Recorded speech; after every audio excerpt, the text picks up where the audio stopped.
Hello and welcome to ITV News. This is Wednesday night's calendar. Good evening, thanks for joining us. Here are tonight's main stories. A driver's found guilty of murdering a Good Samaritan who'd stopped to help after a car ploughed into a wedding reception in Sheffield. Hassan Janga ploughed into father of two Chris Marriott as he was tending to Janga's sister, who'd been injured when a family feud erupted into violence. Too little, too late. A damning report slams delays in compensating patients given infected blood by the NHS. Victims say the wait has been devastating. It's just another hammer blow, really. It's another feeling of, us not being recognised, not just me, but all hepatitis victims who have been through those treatments. Drive and determination. The golfer who stayed the course after losing an arm in an accident to become a world champion. And Kerry's been out having a hoot with some newly hatched owls.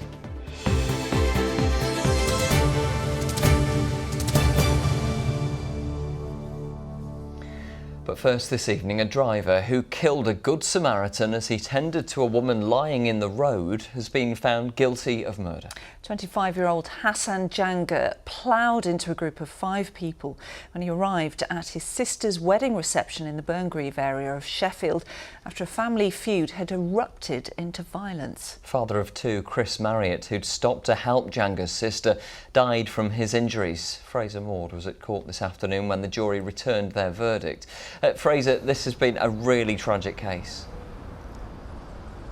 Michael, a tragically sad story, desperately sad story. There's Chris Marriott, a father of 2 boys, trying to help someone, trying to be a Good Samaritan, and murdered for trying to provide aid to a woman who lay injured in the street. He was just out for a post-Christmas walk in late December 2023 when he and an off-duty midwife, Alison Norris, found themselves caught up in this violent family feud. Hassan Janga sped into the quiet cul-de-sac where they were, struck 5 people, including Chris Marriott, Alison Norris, his own sister and his own mother. He then attacked his new brother-in-law with a knife. Well, today Janga has been found guilty of murder and of 3 counts of causing GBH with intent and 2 charges of wounding with intent.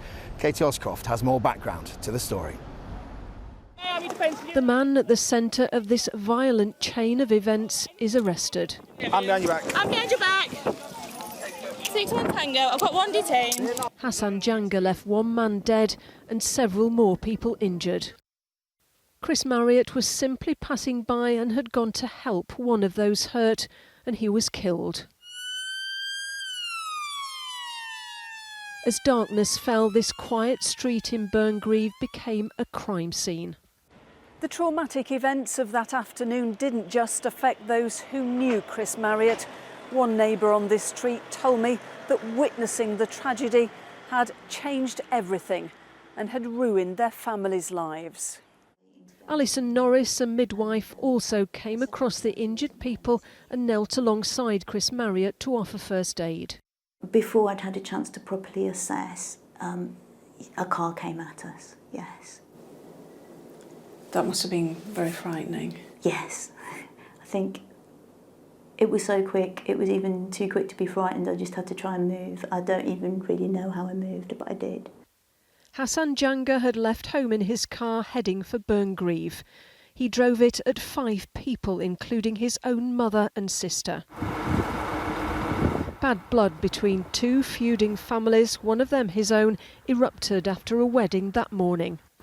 Chris Marriott, out walking with his family 2 days after Christmas, had unwittingly stepped into someone else's violent row and become the victim.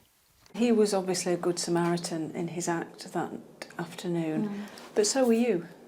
Yeah, but I honestly do think, certainly around our way, that's what people do. If they see somebody needs a hand, if they can give them a hand, then they do it. I don't think it's anything special.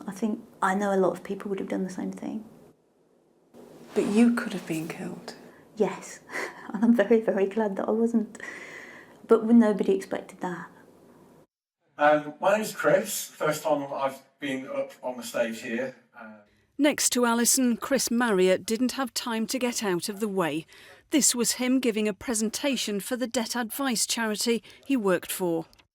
Long-time friend Ben Gibbins said in work and in the rest of his life, Chris was dedicated to helping others. He'd been given a gift and he used that gift to affect people's lives. I think it still feels unreal and it still feels like a huge loss. And we have good friends and family around us, we have support, and so we're able to move on and we're able to live our lives, but there is a big hole missing. It's just a massive loss, a proper tragedy. There was no need for it, no rational reason for it. If there's one thing that is a legacy to him, is to stop and think and not act destructively. The violence which shattered the peace of this community 2 days after Christmas has altered lives here forever and devastated the family and friends of Chris Marriott, a good Samaritan whose selfless deed cost him his life. Katie Oscroft, ITV News, Sheffield. Well, in court, Hassan Janga told the jury that he didn't mean to injure anyone. He said it was a simple mistake that tragically cost a life and left him feeling like an evil monster. Mr. Marriott's widow sat in dignified silence as the jury, after 18 hours of deliberations, decided that his actions were a cause of death and that he was guilty of murder by a majority verdict. The judge has ordered pre-sentence reports to be drawn up before sentencing can take place, and no date has yet been fixed for that sentencing to happen. Just such a tragic story. Fraser Maud reporting from Sheffield Crown Court. Thank you. Next, victims of the infected blood scandal who say that it's emotionally exhausting having to continuously battle for fair and fast compensation. A report published today in London has found thousands of victims of what's been called the worst treatment disaster in the history of the NHS are being harmed further by long waits for payouts. Only a few hundred have been paid so far. Louise Edwards from Leeds and Glenn Wilkinson from Hull say it's now vital that the government listens to them. Amelia Beckett reports. Arriving in London from Hull this morning, infected blood victim Glenn knew he would be told he's been failed yet again. When the inquiry report into the UK's biggest healthcare scandal was published last year, the then Prime Minister Rishi Sunak promised to pay comprehensive compensation. But today, the report's author said victims are being harmed even further by injustices in that very scheme. Injustices Glenn is all too aware of. It's just another hammer blow, really. It's another feeling of, us not being recognised, not just me, but all hepatitis victims who have been through those treatments. Infected with hepatitis C in 1983 during a tooth extraction, Glenn now has progressive liver disease. Over the years, he was treated with an aggressive cancer drug called interferon. Under the current compensation scheme, this flowchart he created shows the complexity of making a claim, versus this, the route for those who were infected with HIV. The report today found anyone treated with interferon should all be given the same compensation, but currently, that's not happening. Interferon is a chemotherapy drug, and that's exactly how it leaves you feeling. I got to the point where I felt that ill that I would have gladly ended my own life because it was so bad. And that hasn't been properly recognised. This report also reveals that no victim, affected or infected, was ever consulted on the compensation scheme. A decision the report's author Sir Brian Langstaff said led to obvious injustices which could have been avoided. Once again, decisions have been made behind closed doors, leading to obvious injustices. It's not too late to get this right. We are calling for compensation to be made faster and, more than that, fairer. I was a daddy's girl through and through, completely. Wherever he was, I was usually a couple of steps behind him. Louise was just 12 when her dad Jack died from AIDS-related illness due to infected blood. She travelled down from Leeds today, determined to keep fighting, despite potentially not receiving any compensation until 2029. It's mentally tiring, it's also emotionally exhausting because you're waiting and waiting and waiting. And this September, it's been 40 years since we lost my dad. That's 40 years too many. So far, just 460 of an estimated 30,000 infected have been paid compensation. As for those affected, there could be many thousands more. The government says it will now consider today's recommendations and take action to enable a quicker compensation process. Until they do, Sir Brian Langstaff says these delays are an injustice all on their own. Amelia Beckett, ITV News, Westminster. Some news in brief, and Bradford Council's revealed it was paid over £5 million in compensation by the NEC Group after it pulled out of an agreement to run Bradford Live. The operator parted ways with the council last autumn, just a couple of months before the venue was due to open, following a multi-million-pound redevelopment. A new operator's since been appointed, and the first concert in the auditorium will take place on Yorkshire Day. Campaigners were out in Leeds today calling on the council to reverse its plans to cut post-16 transport support for students with special educational needs and disabilities.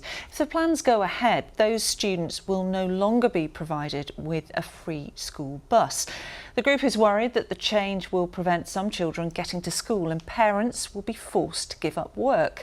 The council said while there is no statutory requirement to provide transport for post-16 learners, they continue to offer discretionary assistance. These are some of the most vulnerable learners in our city. Leeds prides itself on being child-friendly, on being inclusive, and this policy is going to adversely impact on a really, really vulnerable group of young people and their families who are already struggling.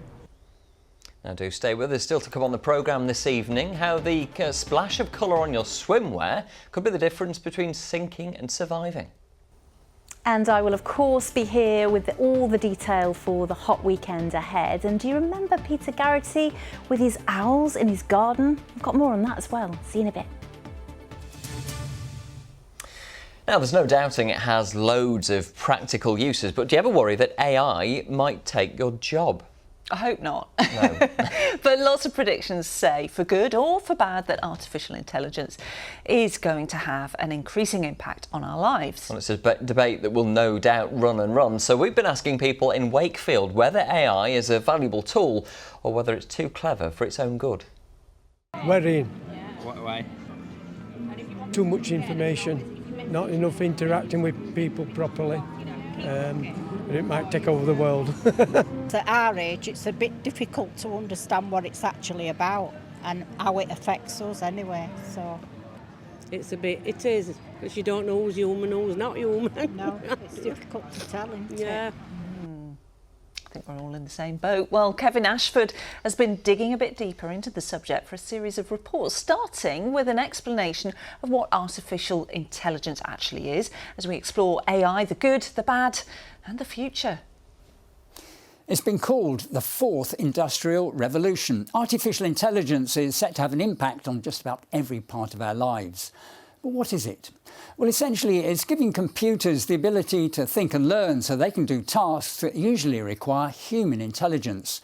It's about making machines that are capable of reasoning, problem solving and decision making. Basically, it's making machines more like us.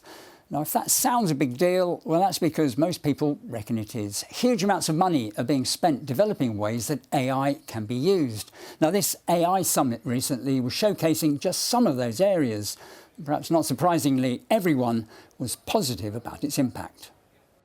It's hugely, hugely important. I mean, at a personal level, we'll start to see it come through in things like search recommendations, smart assistants, fraud detection, but at an enterprise level, so for businesses, it can be hugely impactful in terms of helping them understand the huge data sets that they have, make more effective decisions with that data, and it also helps people be more creative. So fundamentally, AI helps humans reach their potential faster and in a more effective way. Now, one area that AI is already having an impact is in healthcare. This headset has been developed for users to play a game which has been shown to help people who have post-traumatic stress disorder and ADHD. Without AI, most of this is almost impossible to do. Another aspect that is really empowered by current high-powered AI devices and even computers is that all of this processing is occurring on device. It's not going anywhere, it's not going to a server. So the power of modern devices has also allowed us to put these high-end AI models directly on device. The impact of artificial intelligence on our lives will depend on how it's used and also how it's controlled. And those are both areas where there are still plenty of unknowns. Kevin Ashford, ITV News. Well, next, did you know that the colour of your child's swimsuit could mean the difference between life or death? Yeah, it sounds a bit terrifying, doesn't it? But brighter coloured swimmers may mean that they stand out in the water if people get into difficulties, whereas darker colours can look like shadows. Yeah, it makes sense when you think about it. And now a petition has started online calling for a ban on certain types of trunks and costumes to help keep us all safe. Lauren Hall has more. This is what lots of children will be getting up to during the summer holidays. That's why campaigners are hoping to make waves by getting parents thinking about their choice of swimwear. We all know how important it is to keep an eye on children when they're playing in the sea or splashing about in the swimming pool. But did you know that what they wear and the colour of it can have a huge impact on how visible they are when they go under the water? To show you what we mean, Henry and Evelyn have been trying on different colours of swimwear: blues, neutrals and fluorescents. Look at what happens when they go underwater and think about how visible they are in the blue and neutral swimwear compared with the fluorescent colours. It's prompted a petition online to ban children's swimwear in certain colours. But at Barnsley Metrodome, they're not convinced about going in at the deep end. They think spreading the word is the way forward. I don't necessarily think an outright ban, but I think there should be more education to parents about buying those costumes, about how the effect of wearing a blue, grey or white costume can obviously lead an impact on water safety. So if they are brighter colours, obviously it's going to be much easier when they're out swimming for a lifeguard to respond, or even a parent. So I think it's critical that we educate the parents more on that. Another swim school is trying to turn things around with new recommendations. Going forward as a swim school, we're going to advise our parents that they only provide their children with strong colours and the fluorescents ready for their lessons, for our after-school lessons for our children, so that then they've got that stock and then we know they're safe on their holiday, because they are the colours they're going to be using on their holidays as well. That's it. Quiet, squirrels, time to sleep. It's a change that's being embraced by the parents.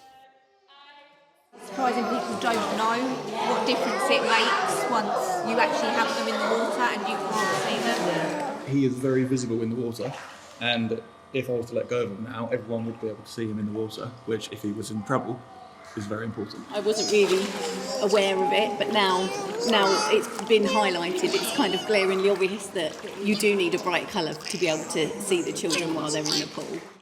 The UK Fashion and Textile Association told us this could be an opportunity for the industry to come together, as it has done previously on matters of child safety. For now, though, it's up to campaigners who are doing all they can to raise awareness on the safety of swimwear. Lauren Hall, ITV News. There you go. Well, next to Mark Marshall from Retford. He's a man who refuses to give up after losing his right arm in a factory accident at work. The 29-year-old is now following his dream to be a golfing champion. And not just any golf champion, but a world-beating golf champion. It was a sport Mark loved as a teenager, but after having his right arm amputated 10 years ago, he thought he'd never play again. How wrong could he be? Arif Ahmed has been to meet him. He's the right-handed golfer with no right hand. Mark Marshall lost most of his arm in a processing machine accident at work a decade ago. But after some rehab and adjustments to his swing, he's back playing the game he loves. When did you realise that you could play golf again then? Took a long time, about 3 years, to get my strength up my shoulder so I can use my body to get all the power. And then it was just about the ball striking as well, and mentality. Losing his arm isn't the only trauma and tragedy Mark's had to overcome. Last year, his long-term partner and mother of his child, Emily, suddenly passed away. It was awful, the worst experience I've ever had in my life, I'll be honest. I lose my arm 10 times over and seen that. I was with her from the age of 17, 13 years, loved her to bits, went through life together, got a daughter, she's nearly 4 years old, but yeah, it was really hard. Best friend and golf partner Wayne Albins has been by Mark's side during some of the darkest periods of his life. and is amazed at the resilience he's had to show. I don't know where to start about what Mark's achieved, what Mark's overcome. I'm going to say the hardest thing that Mark's had to overcome is probably losing his partner from last year. He's now having to bring up his daughter on his own with one arm. I know he struggles doing certain things with his daughter. It's just amazing. I'm so proud. I am so proud to call Mark my friend. I really am. One of the proudest moments of their friendship came last month. Wayne caddied for Mark as he won the one-armed golf world championship. How does it feel to be the world number one-armed golfer in the world? Awesome. Unbelievable, really. Golfers, non-golfers, are all proud of me.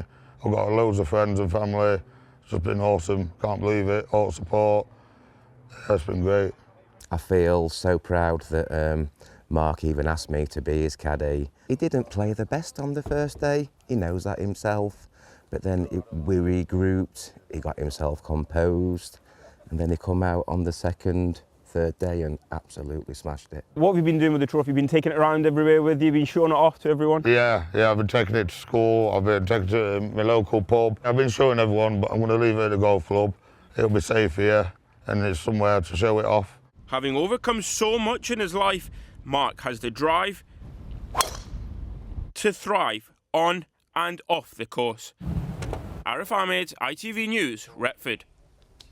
Wow, what an amazing guy. I take my hat off to him. He's far better at his golf with one arm than I am with two. Now, Kerry, beautiful barn owl there behind you. Oh, yeah, it's from one of our viewers, Graham. Of course, they're really hard to photograph because primarily they're nocturnal, so they're getting on with all their day whilst we're sleeping at night. But I don't know if you remember Peter Garrity from South Yorkshire. He spent 5 decades studying and watching birds, and we first showed some of his footage back in April of barn owls nesting in his garden, so we thought it was about time we went to see just how he and his feathered family were getting on.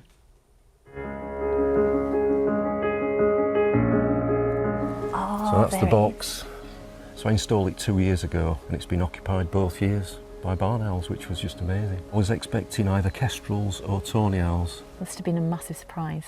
It was just, you know, fantastic moment. It was a eureka moment, if you like. It's just like the gold medal of birds to come into a box. It was great.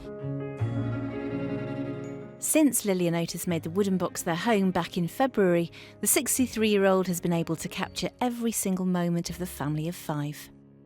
Being able to see these birds every day, day in, day out, and have that window into their lives and see them lay eggs, have chicks and fledge those chicks off successfully, it's just a wonderful feeling. Some of the highlights include when the birds are together and they can be very affectionate. You know, they're raptors and, you know, the birds of prey, but the affection that they show between each other is really nice to watch.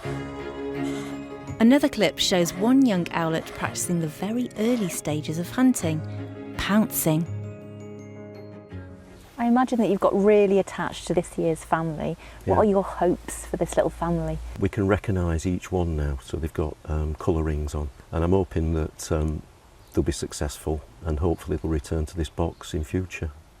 Over the years, the breeding success has not been very good. Around about 30% of the young chicks will survive the first year. So it's really important that we do protect the nests and the birds so that we can hopefully have a successful breeding cycle of the barn owl and keep them doing really well in this country. Well, I think you're doing an amazing job.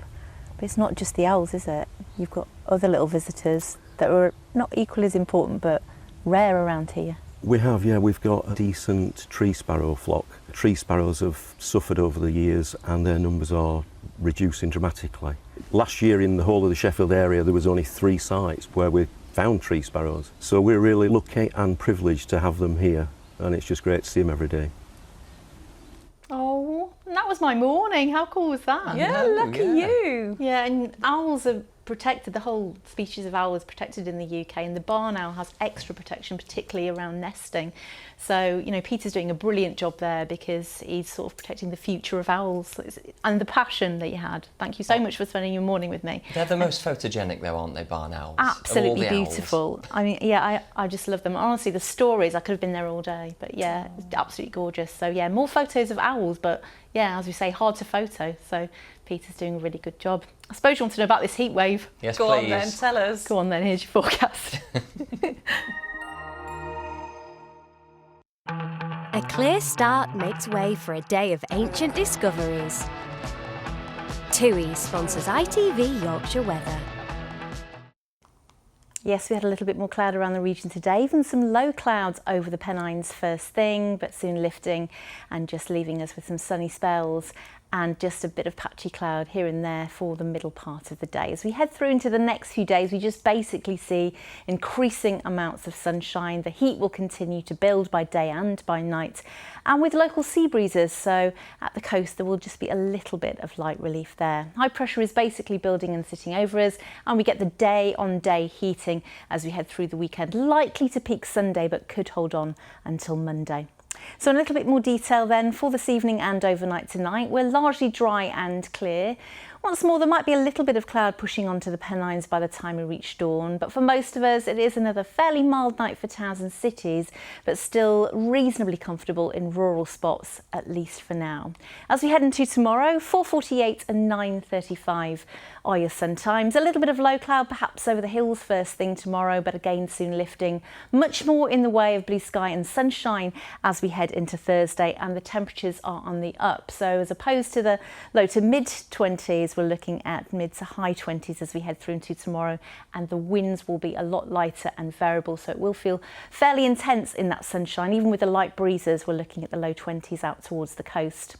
High pressure then continues to dominate as we head through into Friday. We're looking at quite widely 29 Celsius inland and 22, 23 at the coast, but we could get a 30 quite comfortably towards the end of the week, and the low 30s as we head into Saturday and Sunday with a very high UV sunburn risk. TUI sponsors ITV Yorkshire weather.